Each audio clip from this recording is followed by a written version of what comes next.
Now, meanwhile, an ideological showdown on Capitol Hill. Republicans and Democrats fighting over President Trump's nominee for the Supreme Court. But today, that nominee got his chance to push back. Here's a live look inside the hearing. It has been going on since this morning. Bunch of Energizer bunnies in that Senate Judiciary Committee. Yep, senators have been questioning Kavanaugh nonstop on his own rulings, as well as some of the most controversial court cases in U.S. history. And Kavanaugh stood his ground. Watch. I'm an independent judge. For 12 years, I've been deciding cases based on the law and the precedent.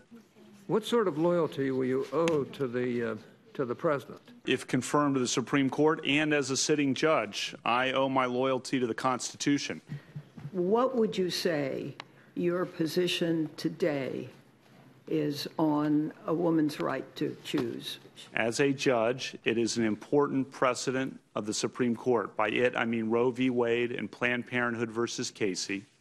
Been reaffirmed many times. Casey is precedent on precedent, and I understand the significance of the issue. I always try, and I do here, of the real-world effects of that decision. Precedent on precedent action. Democrats obviously doing everything they can to paint Kavanaugh as unfit for the nation's highest court.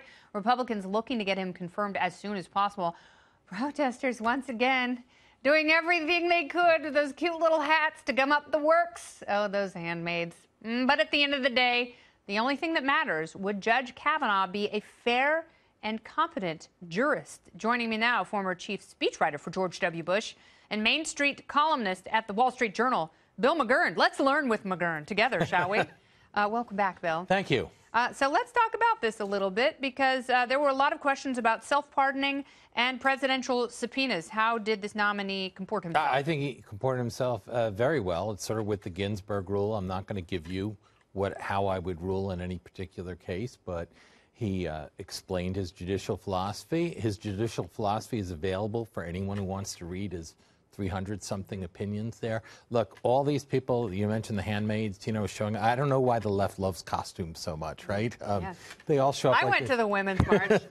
Lots of pink hats. So this is, what this is a lot of sound and fury signifying one thing. They don't have the votes.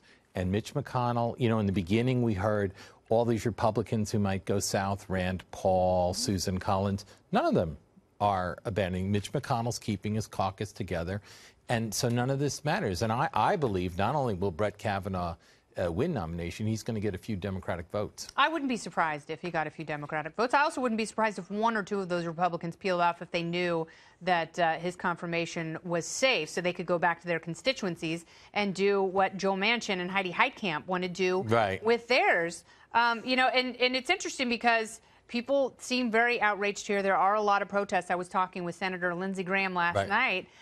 This is obviously much more contentious than the Gorsuch confirmation.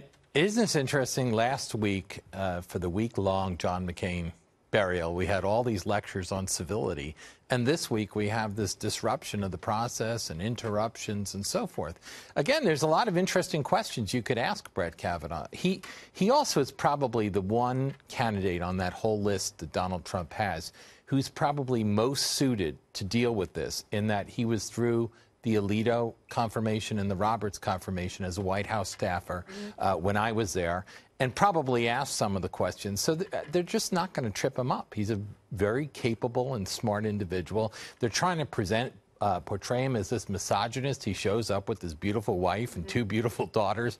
I just don't think it's going to work. No, I think, and if that's the way they're going to paint him into a corner, they're not going about it the right way. I think there are questions that you can ask, and not necessarily hypotheticals, because if anyone has watched the confirmation process, you know that these judges always know how to get around that stuff. Well, look, they've learned since Judge Bork. If you watch confirmation hearings before that, I'm particularly thinking of Justice Scalia's.